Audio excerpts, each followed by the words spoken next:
할렐루야. 살아있는 하나님의 말씀입니다. 오늘은 창세기 16장 1절에서 16절까지의 말씀입니다. 읽은 말씀은 1절에서 6절까지의 말씀입니다. 1절부터 읽겠습니다.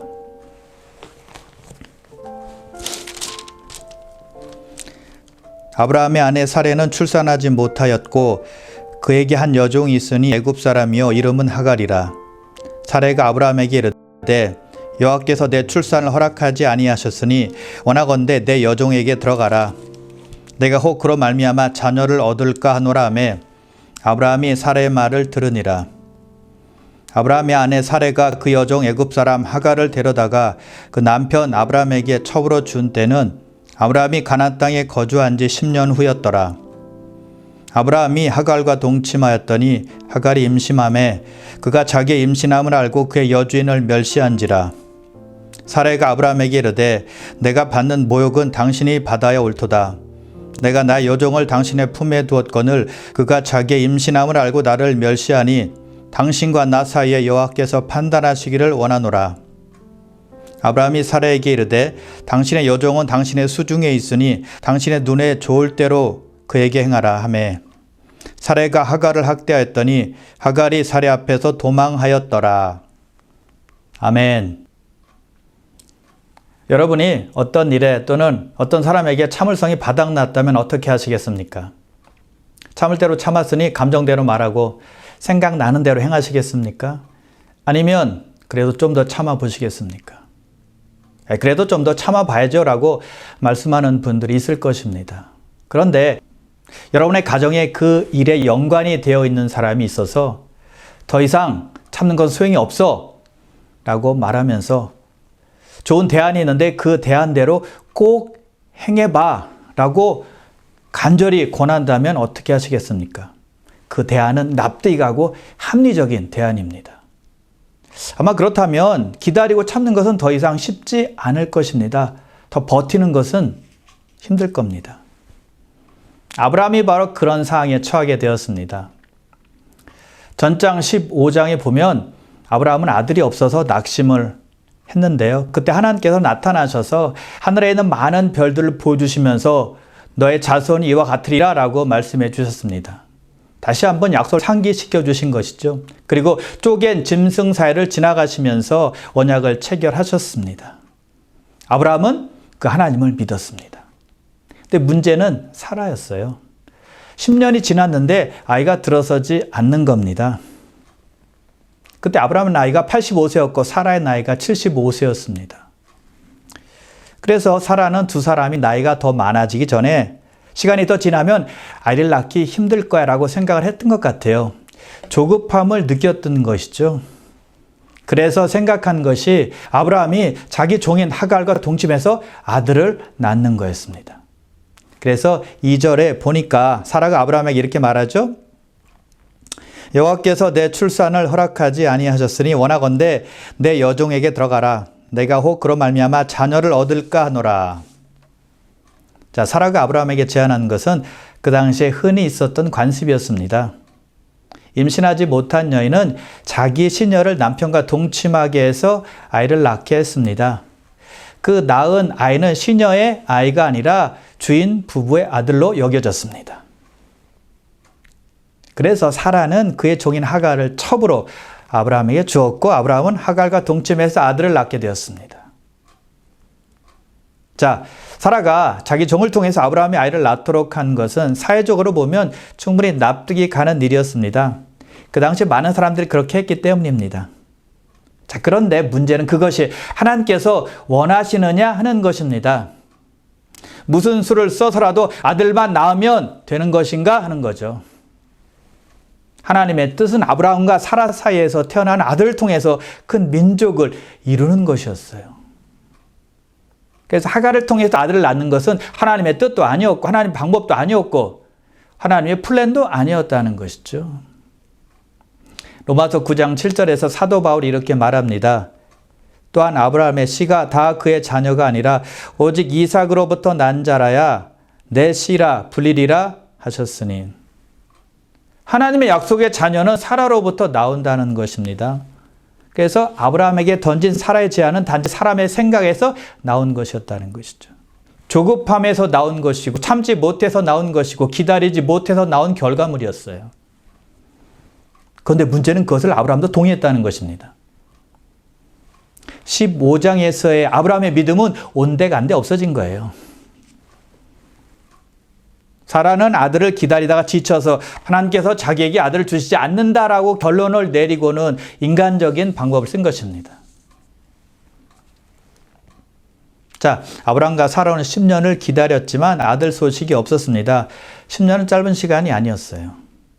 오랜 기다림이 두 사람을 낙담시켰을 겁니다. 참고 기다리는 것 한계를 느낀 거죠. 그럴 때 우리가 조심해야 할 것이 있습니다. 우리 자신의 힘과 노력으로 하나님의 약속을 얻어내려는 태도입니다. 앞서가는 것입니다. 그러면 틀림없이 사람의 방법을 쓰는 거죠. 그럼 어떻게 될까요? 아무것도 성취하지 못하는 것은 물론이고 하나님의 약속이, 하나님의 축복이 늦어질 수 있다는 것을 알아야 합니다. 야곱 보십시오. 리브가가 두 아이를 배웠을 때 하나님께서 큰 자가 어린 자를 섬기리라고 말씀을 하셨습니다. 야곱에게 축복을 주시려는 하나님의 계획이 있었다는 것이죠. 그런데 야곱은 기다리지 못하고 아버지에게 축복을 얻어내려고 형 에서를 속이고 아버지 이삭을 속입니다. 하나님의 축복을 자기 힘으로 자기 노력으로 얻어내려고 했다는 것입니다. 결국 형을 피해 외삼촌 라반의 집으로 도망가게 되었고 그곳에서 20년 동안 고생하며 살게 됩니다. 또 모세를 보십시오. 자기가 이스라엘 민족을 위한다고 생각하고는 애굽 사람을 쳐 죽이죠. 자기 힘으로 뭔가를 해보려고 했던 겁니다. 하나님께서 모세를 통해서 이스라엘 민족을 축복해 주실 텐데 기다리지 못하고 자기 감정대로 행한 겁니다. 그래서 모세, 미디안 광야로 도망가서 40년 동안 거기 살게 되지 않습니까? 약속을 기다리지 못하고 참지 못하고 내 생각대로 행할 때 고생은 고생대로 하고 하나님의 약속의 성취는 지연되는 것을 알 수가 있다는 것이죠. 아브라함과 사라가 그렇게 한 것입니다. 기다림의 한계를 느끼자 참지 못하고 다른 방법을 쓴 것이죠. 어쩌면 아브라함과 사라는 이것이 하나님을 돕는 길이야. 이것이 하나님의 뜻을 이루는 길이야라고 생각했을지도 모릅니다. 그래서 아들만 낳으면 된다라고 생각했을지도 몰라요. 그러나 자기들의 생각이었다는 것이죠.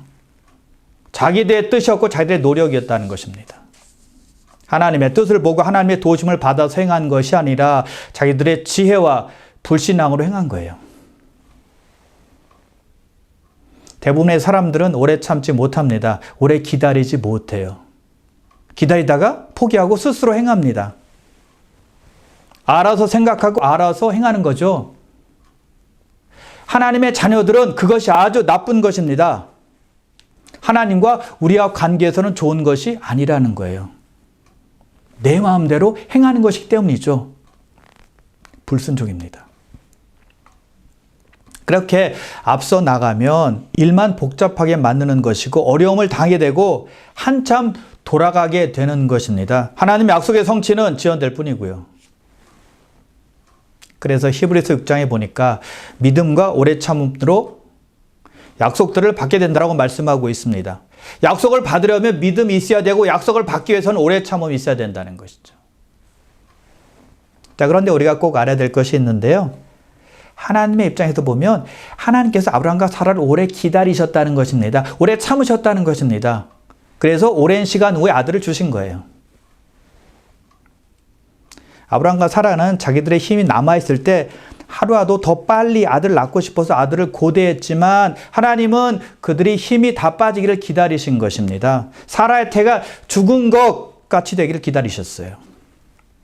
로마서 4장 19절인데요.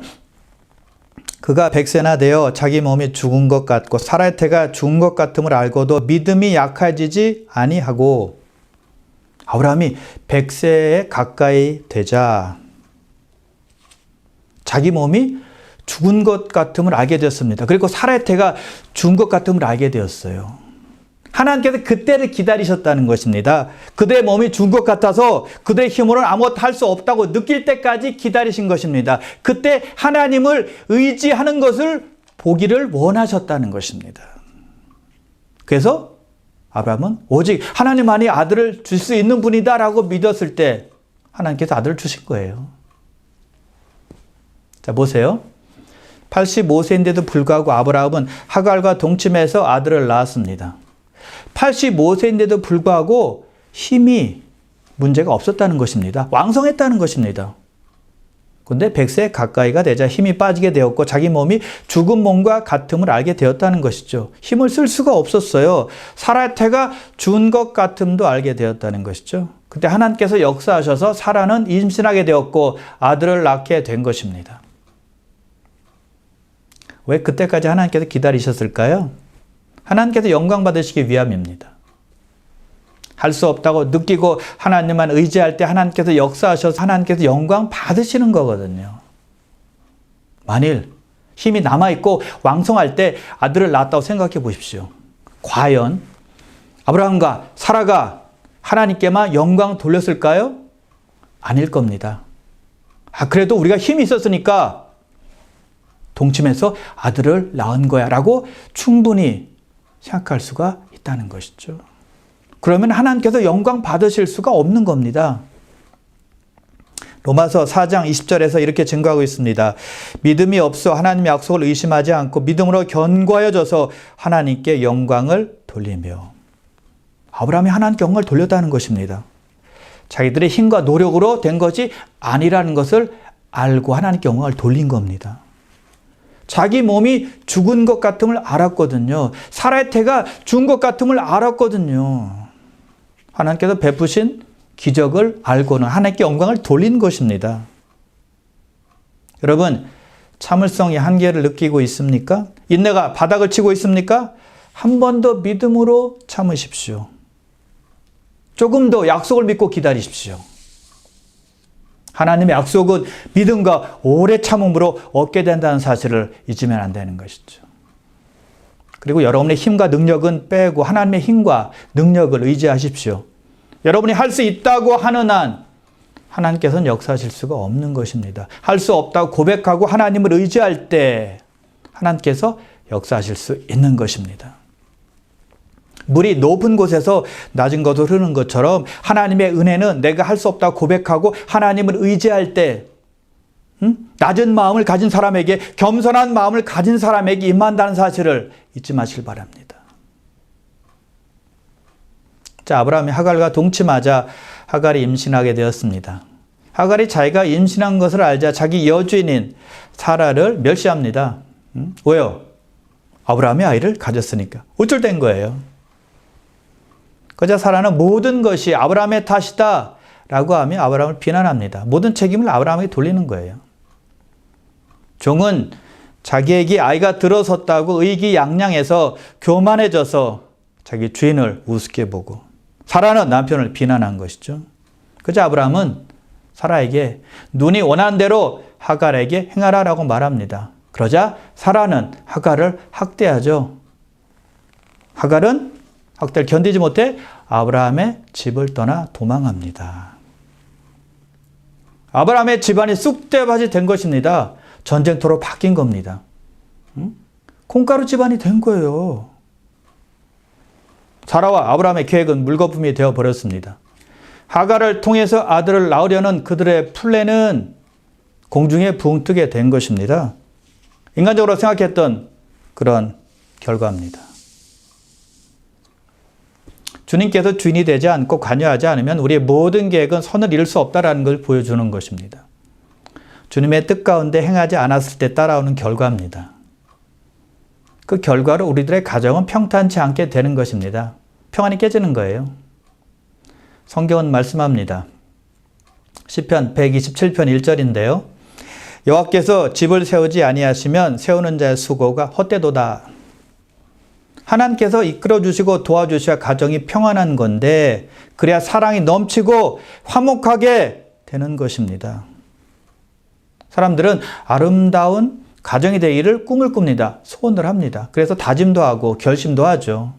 노력도 합니다. 근데 인간적인 다짐, 노력, 결심, 한계가 있다는 것이죠. 하나님께서 집안의 중심이 될 때 아름답고 복된 가정이 될 수가 있는 것입니다. 하나님을 사랑하고 경외하는 마음으로 하나님을 가정의 주인으로 모셔드릴 때 가정이 온전히 세워지는 거예요. 예수 믿는 가정도 물론 때로는 마음이 맞지 않아 갈등이 있을 때가 있습니다. 평화가 깨지는 경우도 있습니다. 그러나 가정의 주인이 하나님이니까 하나님께 예배드리면 우리의 마음이 녹아져 내립니다. 성령께서 우리 마음에 내 잘못이 있으면 내 잘못이라고 말씀해 주십니다. 그러면 내가 깨닫고 회개하게 되는 것이죠. 그러면 화해하게 되고 화목이 이루어지는 것입니다. 남 탓하기에 앞서 내 탓이구나 라고 생각을 하게 되는 겁니다. 그래서 평화가 임하는 거예요. 그런데 아브라함의 가정을 보십시오. 전부 자기 이기심으로 생각하고 행하고 있습니다. 어느 누구도 자기의 잘못이라고 말하는 사람은 없어요. 회개하는 사람이 없습니다. 감정대로 행하는 것입니다. 사라는 아브라함 탓하죠. 아브라함은 사라에게 마음대로 하갈에게 행하라고 말하죠. 사라는 하갈을 학대하죠. 하갈은 도망치죠. 자, 그 사건의 발단은 누구에게 있었나요? 아브라함이 하갈과 동침해서 아들 낳겠다라고 말한 것이 아니었어요. 사라가 아브라함에게 하갈과 동침해서 아들을 낳으라라고 말한 것입니다. 발단이 사라에게 있었다는 겁니다. 그것을 사라가 조금이라도 깨닫는다면 아, 내가 좀 급했구나. 내가 하나님 약속을 기다리지 못했구나. 내가 참지 못하고 내가 인간적인 생각을 했구나 라고 회개했어야죠. 그런데 아브라함을 비난하고 또 사라는 하갈을 박대했습니다. 그리고 아브라함은 아무리 아내가 말을 해도 자기가 듣지 않으면 그만입니다. 그런데 아내의 말을 그대로 따랐습니다. 사람은 들어야 할 말이 있고 듣지 말아야 될 말이 있습니다. 아담도 하와의 말을 들으면 안 되는데 듣고는 선악과를 따먹은 것 아닙니까? 들으면 안 될 말을 들을 때 심각한 일이 벌어질 수 있다는 걸 알아야 돼요. 우리 주위에 보면 자기 감정이나 자기 생각에 사로잡혀서 잘못된 조언을 하는 분들이 있습니다. 조심해야 돼요. 그것이 잘못된 선택을 하게 하고 잘못된 길로 빠지게 하는 것입니다. 그냥 세상적으로 살게 하는 거예요. 세상 가치관과 세상 문화에 젖어들게 하는 그런 조언을 해줄 때가 많다는 것이죠. 그런데 그런 수많은 말들, 수많은 조언들을 우리가 컨트롤할 수 있나요? 없앨 수 있나요? 안 됩니다. 할 수 없습니다. 그러면 우리가 해야 되는 일은 내가 걸러낼 줄 알아야 된다는 것입니다. 들을 것은 듣고 듣지 말아야 될 것은 버려야 된다는 거예요. 아브라함은 사라에게 이렇게 타일렀어야죠. 좀 더 기다립시다. 하나님께서 약속하셨으니 분명히 역사하실 거예요. 좀 더 기다립시다. 하갈을 통해서 아들을 낳는 것은 하나님의 뜻이 아닌 것이 분명하요. 그러니 참고 기다립시다. 라고 설득했어야죠. 그리고 사라가 하갈이 임신해서 자기를 멸시한다고 했을 때 그때 두 사람을 불러서 하나님의 제단 앞에 세워서 서로 정직하게 하나님께 고백하고 회개하도록 인도했어야죠. 문제 해결을 거기서 했다는 것입니다. 그러나 아브라함은 사라에게 당신 눈에 좋을 대로 하갈에게 행하시오라고 말했다는 것이죠. 자기는 쏙 빠지고 신경 안 쓸 때니까 마음대로 하라는 것입니다. 그런 무책임한 말이 어디 있어요?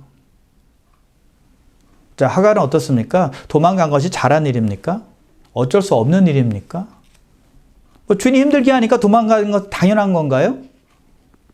그럼 누가 조금 힘들게 하면 집을 다 나가야 되겠네요. 다 도망쳐야 되겠네요.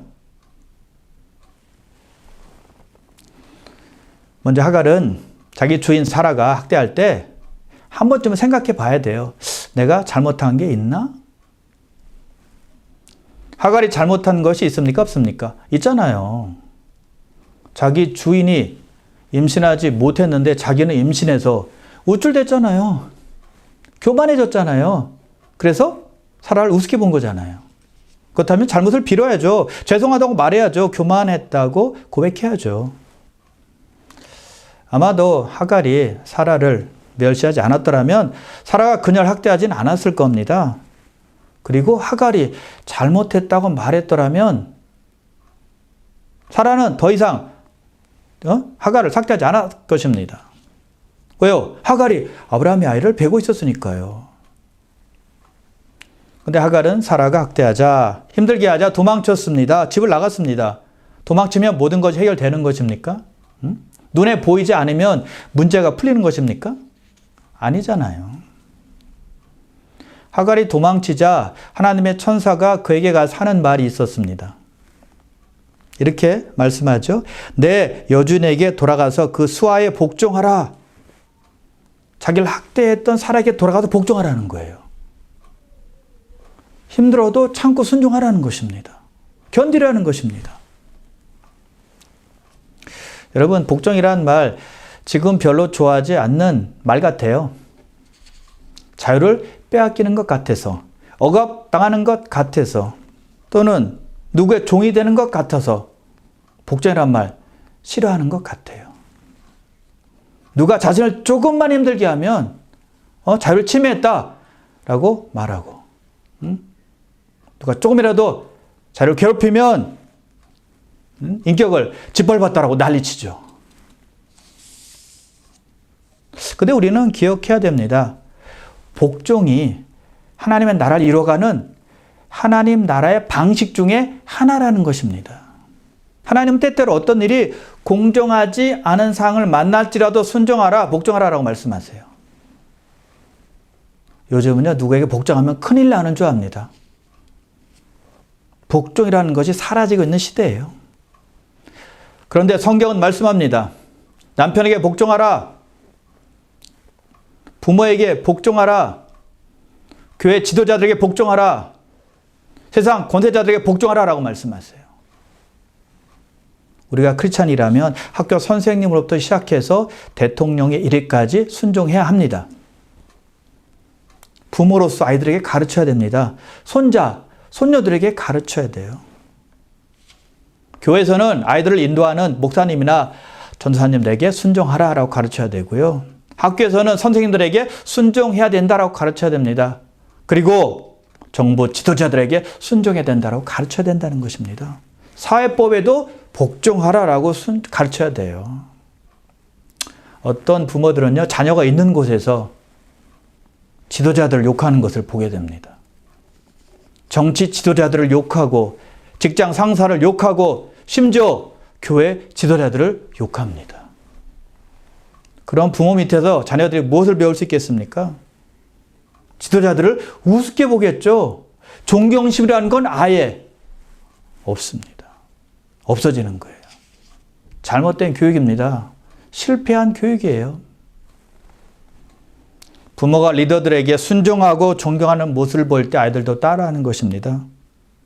그리고 직장에 들어가면 또 상사에게도 복종하는 거예요. 그것이 변하지 않는 성경 말씀입니다. 세상 문화로, 세상 잣대로 하나님의 말씀을 왜곡해서는 안 된다는 거예요. 히브리서 13장 17절에서 말씀합니다. 너희를 인도하는 자들에게 순종하고 복종하라. 자, 아브라함과 사라가 참지 못하고 기다리지 못해서 믿음으로 행하지 않는 결과는 집안에만 국한되지 않았습니다. 하갈의 아들 이스마엘의 후예가 아랍 사람들인데요. 지금까지 이스라엘과 아랍 사람들과 분쟁이 있는 것 아닙니까? 갈등이 있잖아요. 아브라함과 사라의 잘못된 결정이 세계적인 갈등이 되게 한 겁니다. 그래서 우리는 오늘 본문을 통해서 교훈 삼아야 할 것이 있습니다. 자, 내가 어떤 일을 준비하고 계획합니다. 근데 그 계획이 사람들 보기에 좋습니다. 사람들 다 인정합니다. 그리고 어떤 법을 봐서도 문제가 없습니다. 그러나 그 일을 하나님께서 기뻐하시지 않는다면 하지 말아야 된다는 것입니다. 하나님께서 축복하시지 않는다면 그만두어야 한다는 것입니다. 즉 믿음으로 행하지 않는다면 스탑해야 된다는 거예요. 하나님께서 그의 시간에 역사하실 수 있도록 하나님의 뜻에 맞게 나의 뜻을 맞춰야 되는 거예요.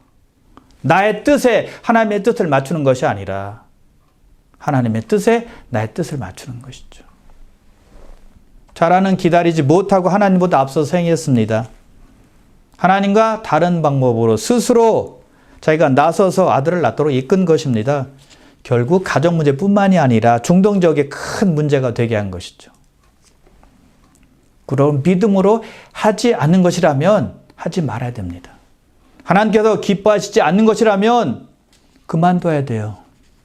하나님께서 축복하시지 않는 것이라면 멈춰야 된다는 것입니다. 그래서 로마서 14장 23절에서 이렇게 말씀합니다. 믿음을 따라 하지 아니하는 것은 다 죄니라. 하갈이 집으로 돌아왔습니다. 자, 하갈이 집으로 돌아왔을 때 사라가 어떻게 대했을까요? 하갈은 길에서 만난 하나님에 대해서 말했을 것입니다. 그것을 다 듣고 사라는 하갈을 다시는 학대하지 않았을 겁니다.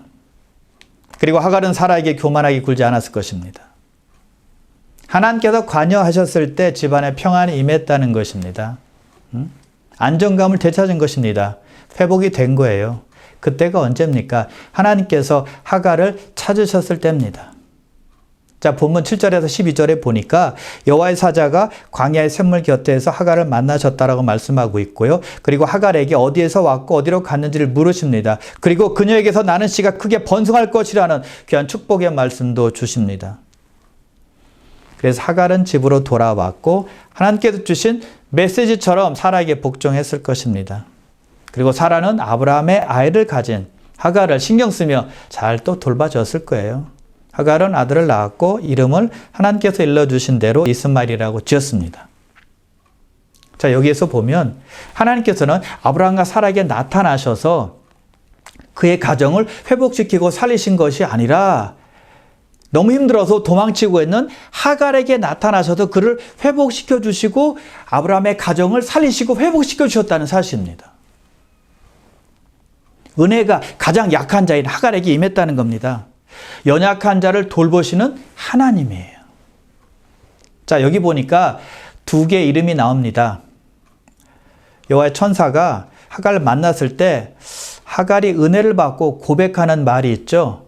나를 살피시는 하나님입니다 라고 고백을 했습니다. 나를 살피시는 하나님이라는 뜻은요, 하나님께서 나를 보신다라는 뜻입니다. 그리고 또 하나는 하갈이 낳을 아들의 이름이 이스마엘인데 그 이스마엘이라는 뜻은 하나님께서 들으신다라는 뜻입니다. 즉 하나님께서는 우리를 보시고 들으신다라는 거예요. 그래서 하나님은 하갈의 아픔과 고통과 괴로움을 보고 들으셨듯이 우리의 아픔과 괴로움과 고통도 보시고 들으신다는 것이죠. 사라도 배워야 했습니다. 인간적인 방법을 쓸 것이 아니라 아이를 갖지 못하는 아픔, 괴로움, 슬픔을 하나님께 다 토로했어야 했다는 것이죠. 하나님은 그의 백성의 아픔과 괴로움을 보시고 듣는 분이기 때문입니다. 레아도 아이를 갖지 못했는데요. 나중에 하나님께서 그의 고통을 들으셨다는 것을 깨닫게 되죠. 그래서 둘째 아들을 낳자 시몬이란 이름을 짓게 된 것입니다. 시몬이란 뜻은 하나님께서 들으신다라는 뜻이에요. 그래서 우리가 어려움 중에 있을 때 하나님께 나아가서 아뢰는 것이 너무너무 중요한 겁니다. 왜요? 하나님께서는 우리 아픔과 어려움과 괴로움을 보고 들으시는 분이기 때문입니다. 여러분, 참을성이 바닥나고 있습니까? 인내하는데 한계를 느끼고 있습니까? 그렇다면 오늘 말씀을 잘 되새겨 보시길 바랍니다. 사라와 아브라함이 조금 더 참았더라면, 약속을 끝까지 기다렸더라면 그런 큰 갈등과 어려움을 겪지 않게 되었을 것입니다. 사라의 행동이 돌이킬 수 없는 결과를 초래했다는 것 잊으면 안 됩니다. 이스라엘과 아랍의 분쟁이잖아요. 그래서 우리는 인간적인 방법은 다 버리고 믿음을 가지고 참고 견디며 기다릴 줄 알아야 하는 것입니다. 그것이 하나님의 자녀들의 특징 중에 하나라는 것 꼭 기억하십시오. 그때 우리의 힘을 다 빼고 하나님의 힘과 능력을 의지해야 한다는 것이죠. 그러므로 사랑하는 귀한 성도 여러분, 믿음과 오래 참음을 가지고 성경에서 약속한 하나님의 모든 약속들을 받아 누리시는 여러분 되시기를 주님의 이름으로 축원합니다.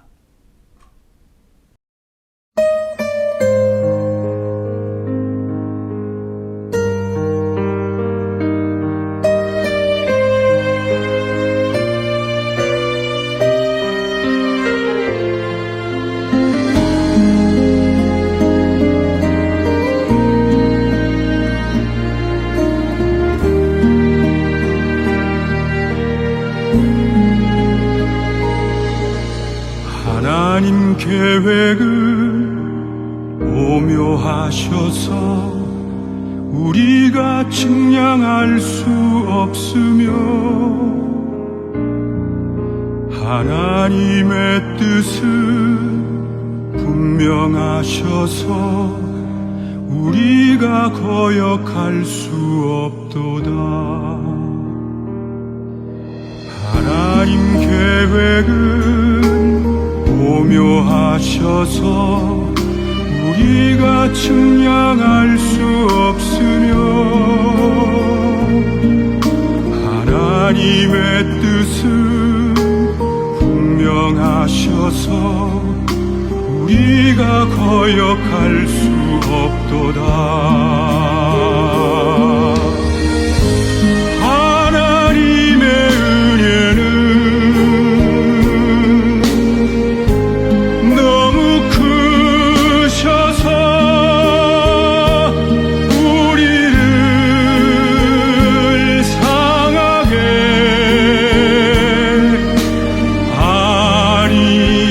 아니하시네.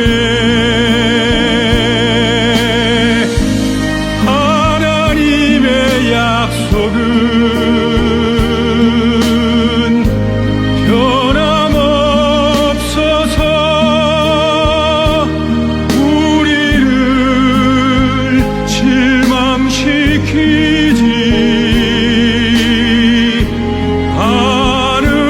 않으시네.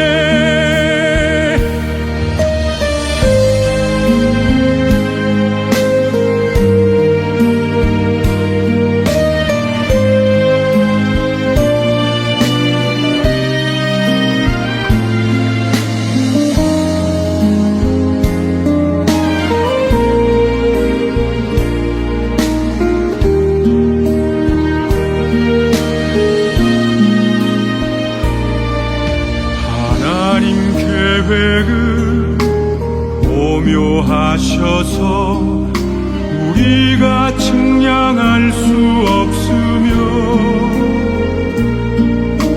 하나님의 뜻은 분명하셔서 우리가 거역할 수 없도다.